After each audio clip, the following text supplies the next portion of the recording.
YouTube, Dawson Ryder here. Welcome to my review for Mighty Morphin issue 20. I thought this was a really great issue.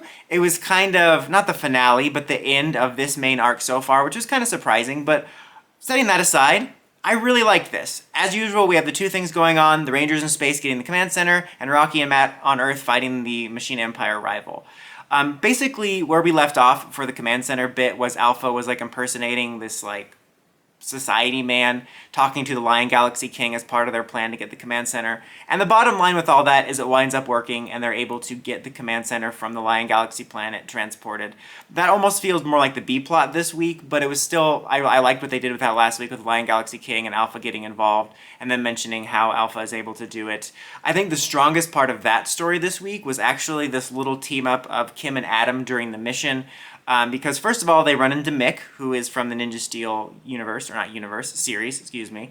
And so that was a nice little cameo and nod, considering we're doing all kinds of Ninja Steel nods with the lion armor and all that. So I appreciated that.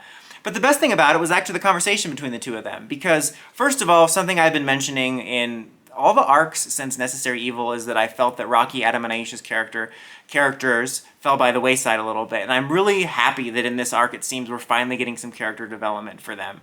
And it kind of harkens back to what initially I loved about the comics before we started doing bigger things, was that it took the characters from mmpr and gave us versions of them that were actual characters, actual three-dimensional characters. And that was one of my favorite things about the comics. So actually getting a little bit more in-depth insight into Rocky, Adam, and Aisha now, and I hope this continues, really brings me back to one of the core things I liked about the comic. And it's just a small moment here with Adam, but I think it's one of the first time we've really touched on Adam more character-wise. I think the most development we've gotten out of Adam in the comics has been the coinless version.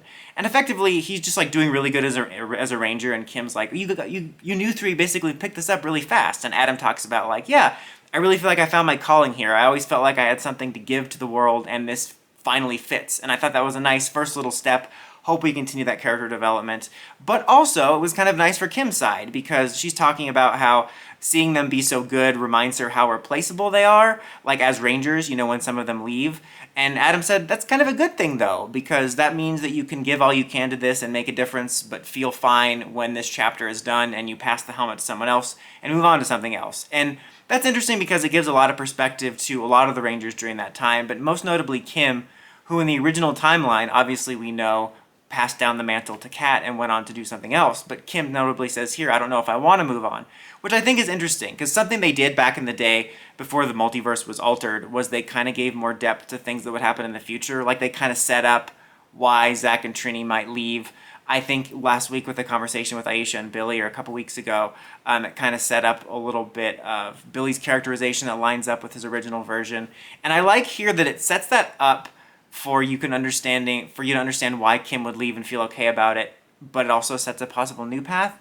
I'm kind of torn because I like to see the more in-depth, fleshed out reasons for character decisions from the original continuity, but I also want to see things go differently like they have been, so I kind of hope Kim sticks around, maybe into the Zeo era. But regardless, I feel like I'm going on about a small conversation, but I thought it was a nice scene that finally highlighted Adam's point of view a little bit, but also was able to highlight a bit of character stuff for Kim.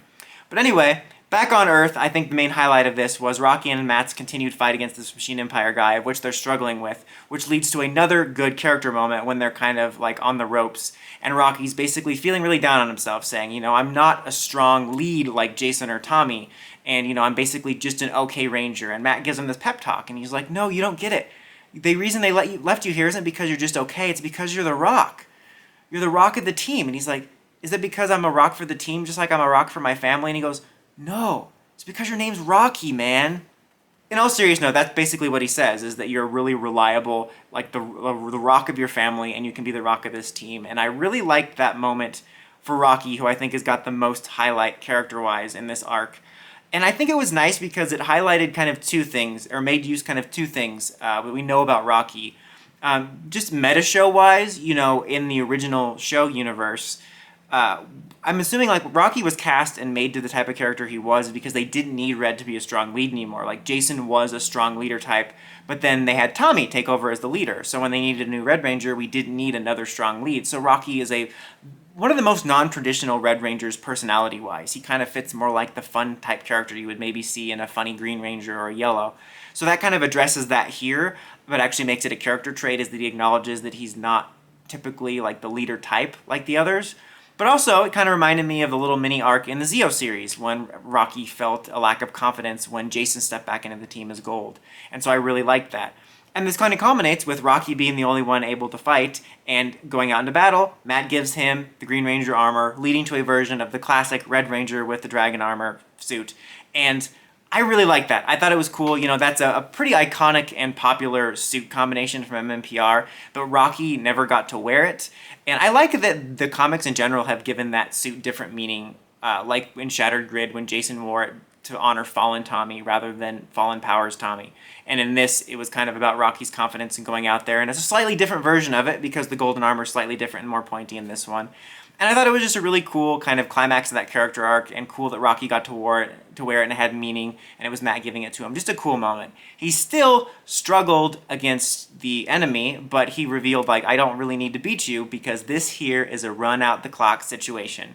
And he runs out the clock just long enough for the other Rangers to show up, and the dude flees, and we get a nice little moment with Rocky and his family, and at least one of them implies they know that he's a Power Ranger, which makes sense given all the suspicious circumstances of them being at Grace's base and whatnot.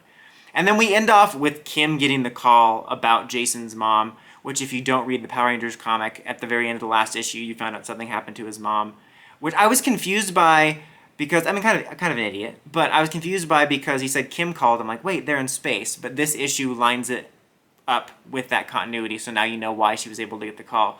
But also, I thought that it was his dad that was in trouble. Last time we touched on this, way back in the early Go-Go days. We'll see how this plays out, but still, setting that aside, I thought this was a really strong issue. I was surprised that this little arc about them getting the command center came to an end so quickly. I thought it was going to go on a little bit longer and have them traversing space, but maybe they don't want to step on too many similar beats of the Power Rangers series, which is all about exploring space.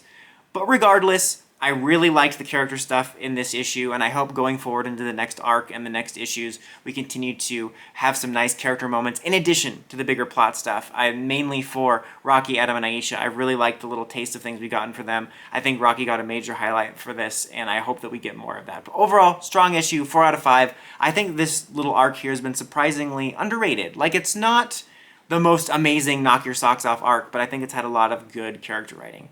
But that's about it for this one, guys. Until next time, don't forget to like, comment, subscribe, and climb the steps and ring that bell so you get notifications for my videos. Dawson Ryder, signing out.